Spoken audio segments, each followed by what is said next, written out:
What's an experience you don't ever want to go through again? Diarrhea on a train. Uterine lining biopsy. No anesthesia. It is okay to scream, we understand. Having my house flood, especially when it's a natural disaster, because there isn't enough labor. 3 years later and we still have bits and pieces unfinished. Getting a call that my son had gotten hit by a car and was en route to trauma center. Fuck that day. Kidney stone. Waking up to my mother screaming and crying after finding out my oldest sister had passed away from internal bleeding and complications with her liver. All I heard as soon as I woke up were the howling cries of my mom. I thought it hurt to see her cry, but when she cried like this, I lost it internally. Staying with and hearing my grandma cry and call out for my grandpa in her sleep in the days after he passed truly broke my heart into a million tiny pieces. Edit, thank you, kind stranger. My house burning to the ground. Losing the only place I've ever called home. Losing all my belongings. Losing everything. But that wasn't what hit me the most. What hit me the most was standing there watching my house fully engulfed in flames. And knowing there is absolutely fucking nothing I could do to help. That was the worst feeling of my life. Edit, for everyone asking. It started as a grease fire. Edit 2. Holy crap, this has blown up. For everyone wondering, it was inevitable. No, it wasn't water on a grease fire. Waking up to find my husband dead on the couch. He was only 26, as was I, and I was absolutely devastated. My mom has end-stage breast cancer and watching her health and spirit deteriorate is the most painful experience I've ever known. Being stuck in a mental hospital. It's not like in the movies, but it's the feeling of being so close to freedom yet so far away. Living paycheck to paycheck. I'm in a comfortable position now and don't need to worry about bills or if I can eat that day.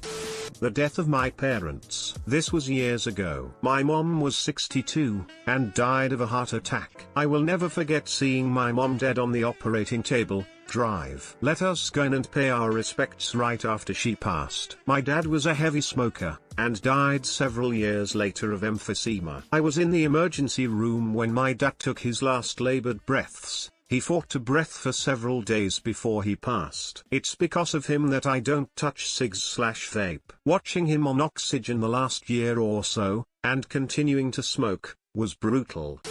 4 months ago I had to tell the doctor to turn off my husband's life support, then I lay with my head on his chest as he took his final breath. I never want to be faced with that again, even though I was 100% certain it was right. Watching my 11-year-old daughter die in the ER of heart failure. It's been 4 months. The feeling of abandonment when one of my parents fucked off to go party, do drugs and be a complete douche and never call for 12 years. Pretty convenient to reconnect when I'm an adult and all the hard work is over.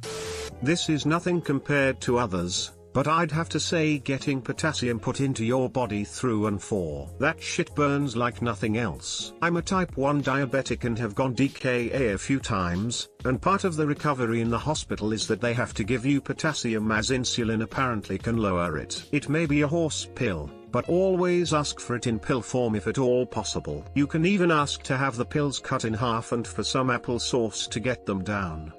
The entirety of middle school. No thanks. Being horribly behind on a school subject with an exam coming up. I still have weird nightmare-wide dreams about this scenario.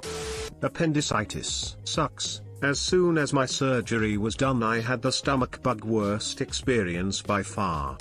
Dislocating my shoulder while standing on a ladder and flailing wildly because holy fuck my shoulders popped out. That feeling when the doctors took away my baby to perform open heart surgery on her. It was after hours and hours of waiting and struggling to keep her calm without food or rest, but the emotions that flooded me when they took her were the worst of my life. It fills me with dread and panic and terror just thinking about it. I wish she wasn't at school right now. I need to give her a hug.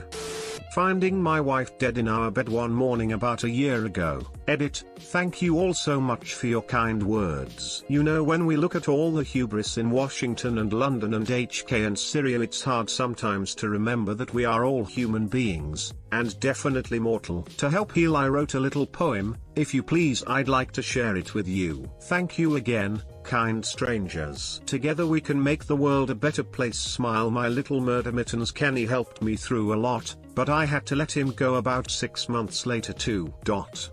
Life goes on, be strong. Smile. Life's sacred fabric oft cut from profane cloth, so we weave our tomorrows with threads of hope. I am the needle in textile of my own creation, dancing with a promise that gleams as my fingers flicker in warp and weft. I am the tailor of my own suit of being, talking someone out of a suicide.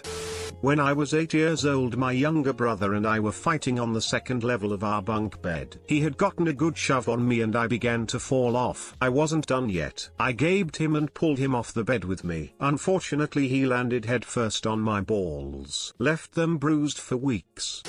Thanks for watching. Don't forget to like and subscribe for more.